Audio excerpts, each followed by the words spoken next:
"Mommy, please don't leave me alone again." That's what her 6-year-old whispered, burning with fever, as she packed her purse and headed to work. She didn't have a choice. No babysitter. No family. Just a job that barely paid the bills. And today, it was about to cost her everything. She tried to stay invisible, but they judged her anyway. She was called unprofessional. Minutes later, they fired her. In front of everyone. She couldn't even afford the medicine her son needed to survive. But just when it all seemed hopeless, a stranger appeared. And his words changed everything. He said, "I was that kid." If this story moved you, don't forget to subscribe to Behind the Billions for more powerful, real-life moments that remind us of the fight, and the hope, in all of us. "Mommy," whispered Liam, his little voice cracking as he clutched his teddy bear, "I don't want to be alone again. Can I come to work with you today? Please." I paused, halfway through zipping up my worn handbag, and turned slowly to see my little boy curled up on our thrifted couch. His cheeks were flushed with fever, lips dry and trembling. His teddy, Toby, the only toy he'd never let go of, was clutched to his chest like it could protect him from the world. He was only 6. And already, life had been too hard on him. I crossed the tiny living room in 2 steps and dropped to my knees in front of him. My fingers gently brushed his sweat-soaked curls back from his forehead. "Burning up again. You should be in bed, baby," I murmured, heart heavy, voice trembling. "You need rest." Liam blinked at me, eyes wide and watery. "But when I wake up, you won't be here." That shattered me. He wasn't wrong. Every morning, I left him in the care of our grumpy upstairs neighbor or alone when she wasn't available, armed only with juice boxes, cartoons, and prayer. I hated it. Every second away from him felt like betrayal. But life doesn't hand single mothers a playbook. Especially not ones working 2 jobs and still barely making rent. I held his tiny hand, so warm and fragile in mine. "I wish I had a choice, baby," I whispered, forcing a smile I didn't feel. "You'll stay quiet, okay? Just rest in my office corner. No one has to know." He nodded, and I could see the relief on his face. That innocent trust that said Mommy will fix it all. I hugged him tightly, hiding my own face. If he saw me cry, he'd worry.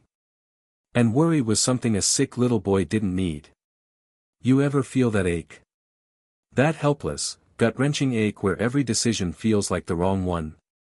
Where being a good mother means failing at work, and being good at work feels like you're failing your child? That was me. Every single day. I didn't choose this life. But I chose to fight for him. For Liam. Every unpaid bill, every skipped meal, every long night crying in silence while he slept, it was all for him. There was no husband. No support system. Just me, a broken-down car that coughed more than it ran, and a son who was my entire reason for breathing. I bundled him up in his faded blue hoodie and wrapped him in the old wool scarf my mother once knitted. Then I grabbed the small bag of children's fever medicine I could afford and tucked it in my purse along with a note from his pediatrician I hadn't shown to anyone.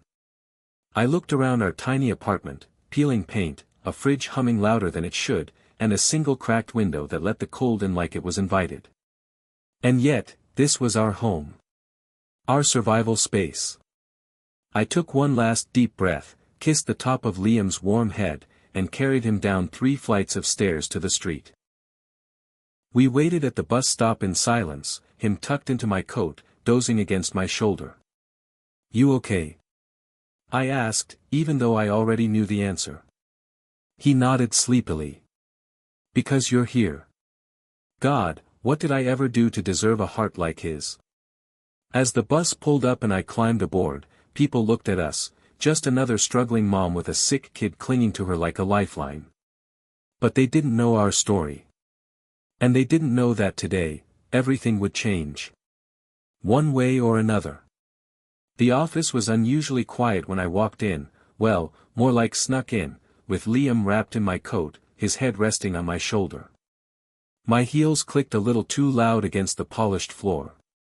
Each step echoed like a siren in a space where children weren't supposed to exist. I told Liam to keep his head down and his teddy close. "Remember, baby, we're invisible today, okay?" He nodded weakly, still groggy from the fever and lack of sleep. But invisible we were not. I could feel it. The stares, the whispers that crawled behind my back like shadows I couldn't shake. People turned to look, pretending they weren't, but their eyes said everything.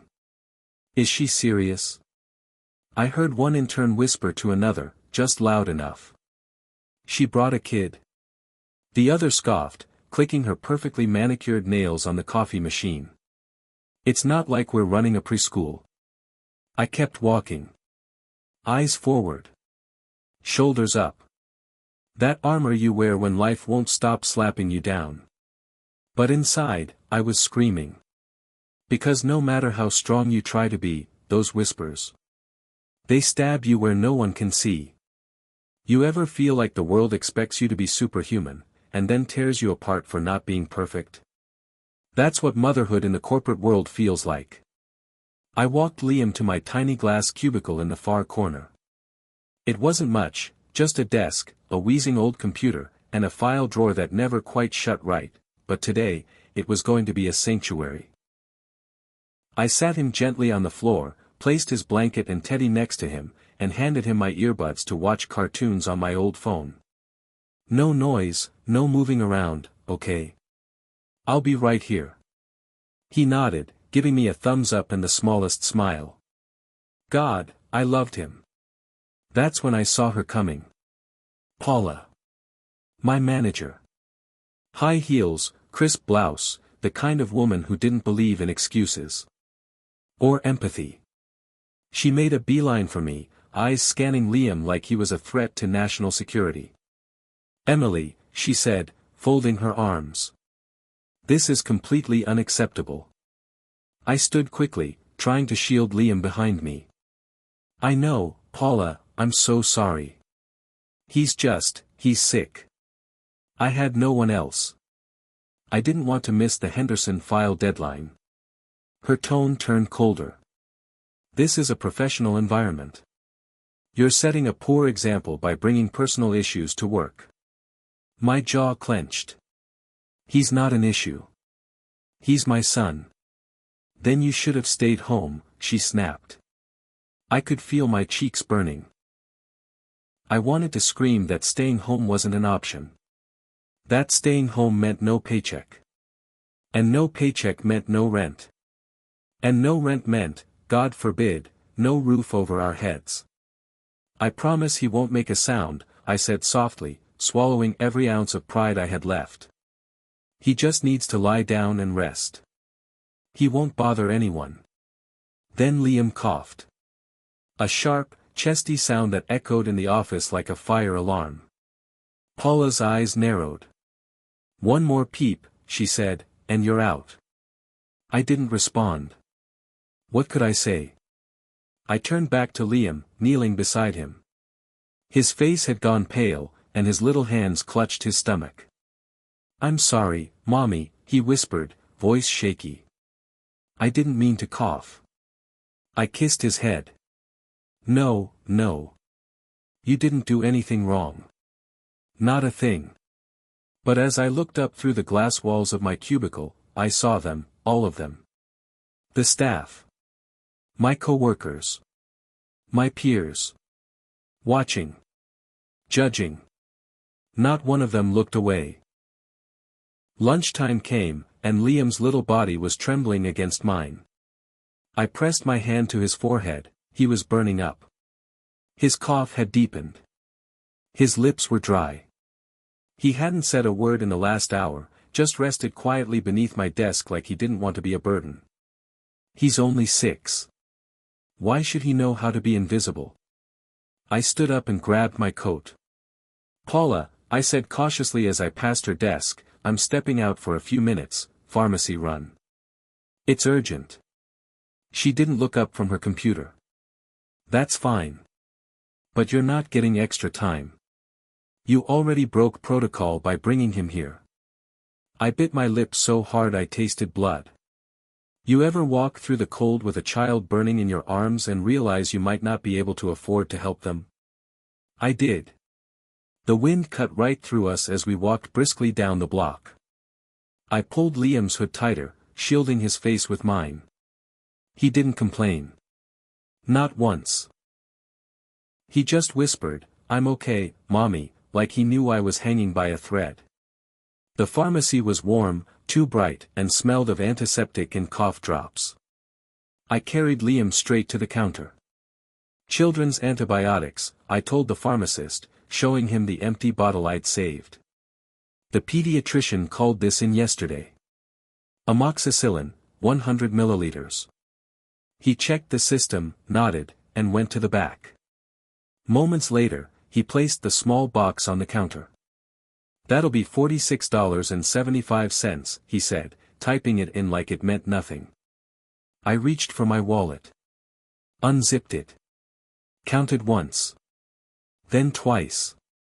Bills crumpled, coins scratched and old. Birthday tips from a relative, leftover change from groceries, emergency dollars I'd been saving in my sock drawer. Total: $31.10.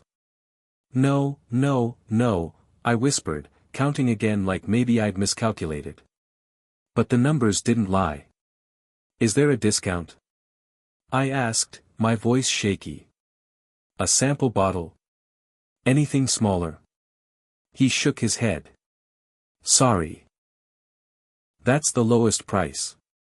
I can't break it up or give partial doses, it's against policy." "Please," I begged, lowering my voice. "He needs this. I can bring the rest of the money tomorrow. I get paid Friday. He has a fever, he's coughing, he hasn't eaten. I can't leave him like this." The pharmacist looked uncomfortable, like he wanted to help, but his hands were tied. "I really wish I could. But I'd lose my job if I did." I nodded slowly, eyes burning. I wanted to scream. I wanted to throw the money down and just take the bottle and run. But what kind of example would that be for Liam? What kind of lesson would I teach? So I said nothing. Just gathered up my scattered dignity, zipped my wallet back up, and turned around. Outside, I sat down on the cold bench under the pharmacy awning and pulled Liam into my lap. I wrapped my arms around him tightly, rocking him back and forth like he was a baby again. He blinked up at me, dazed and confused. "Did we get the medicine, Mommy?" I swallowed the lump in my throat. "Not yet, sweetheart. Soon. Mommy's just figuring things out." He nodded, leaned against me, and closed his eyes. And that right there, was the worst part. He trusted me. He believed in me. And yet, I couldn't even afford $46.75 to help the one person in this world who depended on me for everything. You ever feel like the world's laughing while you beg for crumbs? That was me on that bench, hugging my son with empty pockets, wondering how much harder life was going to punch before I couldn't get back up. I walked back into the office with Liam half asleep in my arms, his head tucked under my chin. The cold had turned his cheeks pale, and I could feel the heat rising off his skin. Every part of me screamed to take him home, curl him up in a warm bed, and make this all go away. But I didn't have that luxury. Not when every paycheck counted. Not when rent was due in 4 days. Not when we were already out of medicine and hope. I gently laid him down in the corner of my cubicle again and wrapped him in his scarf. He looked up at me with glassy eyes, whispering, "Did we get it?" I couldn't lie to him. "Not yet, baby. We're gonna figure it out. I promise." He nodded, his trust never wavering, and curled up with his teddy. I wiped my eyes quickly and sat back at my desk. Emails piled up on my screen like the world had moved on without me. Like it didn't care I was dying inside.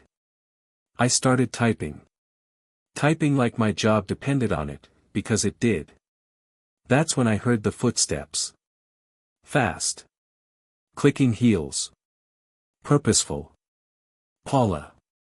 She didn't knock. Just barged in, standing there in her power suit like judgment personified. "Emily," she said coldly. "A word. Now." My stomach dropped. I stood, glanced at Liam, and followed her into the conference room. As soon as the door shut behind us, I knew what was coming. She didn't ask. She didn't check. She didn't care. "You're done here." I froze. "What?" "You've shown a pattern of unprofessional behavior," she began. "You've brought personal matters into the workplace. Today was the final straw. You left your post. You returned with your child, who is clearly ill. You've disrupted the office and ignored direct instructions. But he's sick. I had no one. I didn't miss the deadline. I'm still on track with my projects," I pleaded, my voice cracking. She shook her head. "It's not about output. It's about presence. Reliability. This company needs people who can separate work from home." I laughed. A dry, bitter sound that I didn't mean to let out. Separate work from home? What home? What separation? When you're a single mother, the line doesn't exist. "If I don't work, I don't eat," I said softly, more to myself than to her. "If I don't work, we lose everything." Paula raised an eyebrow. "And yet, this isn't our concern. You're terminated effective immediately. HR has been informed. Someone will escort you out." Her words cut like knives. But it wasn't the job I mourned in that moment, it was the humiliation. As I turned around to walk back to my desk, I saw them again, the other employees. Pretending not to listen, but watching everything unfold through glass walls like we were on display. Liam looked up as I approached, confused. "Why are you crying, Mommy?" I dropped to my knees, hugging him so tightly I thought I'd break us both. "I'm okay, baby," I lied. "We're just going home." I gathered our things, the blanket, his teddy, my notebook with scribbled dreams I'd never get to pitch, and walked slowly toward the elevator. I didn't look back. But I could feel them all behind me. Watching. Judging. Again. You ever feel like you're walking away from everything you fought for, not because you failed, but because the world never gave you a fair chance? That was me. Fired. With my son in my arms. No medicine. No paycheck. No backup plan. Just a mother, and her sick child. And nothing left but each other. The cold hit harder on the way out. I held Liam tighter than ever as we stepped outside. The winter wind didn't care that I just lost everything. Neither did the city buses screaming past, or the strangers brushing by me without a glance. I sat down on the concrete steps in front of the building, unable to move. Liam curled against me, too weak to say a word. His breathing was shallow. The fever was getting worse. I stared at the horizon, blinking through tears, asking silently. "What now?" That's when I heard the voice. A deep, calm voice, one that didn't belong to judgment, but curiosity. "Ma'am, are you all right?" I looked up, startled. A man in a tailored navy coat was standing just a few feet away, briefcase in hand, eyes kind but sharp. He wasn't just anyone, I could tell. There was something polished, important about him. "I'm fine," I mumbled, wiping my face. "Just tired." "Thank you." He looked down at Liam. "He's sick?" I nodded. "He has a fever." I just got fired for bringing him in today." Something shifted in the man's expression. Not pity. Something deeper. Like memory. He crouched down, meeting Liam's eyes gently. "Hey, little guy. What's your name?" Liam, my son whispered. The man smiled softly. Liam's a strong name. I had one of those teddy bears too. I used to bring mine to my mom's job when she couldn't afford a sitter. I blinked. Wait, what? He turned to me, still crouched. My mother worked nights cleaning offices. I used to sleep under her desk while she vacuumed floors. People looked at her the same way they looked at you today. My lips parted, stunned. And now? I asked softly. He stood up and offered his hand. Now I'm the new regional director. Today's my first day. I was just heading up to introduce myself. My heart skipped. You're the new boss. He nodded. And what I just saw? A mother who showed up anyway, even when the world gave her nothing, that's strength. That's loyalty. That's who I want on my team. Tears spilled over, and I couldn't stop them this time. I tried to speak, but my voice broke. Come inside, he said, smiling warmly. Let's get your boy warm. I'll cover the meds. You'll get your job back, no, scratch that. A better one. You've earned more than anyone knows. Why? I asked, shaking my head. Why would you do this for me? His answer stopped me cold. Because I was that kid, he said.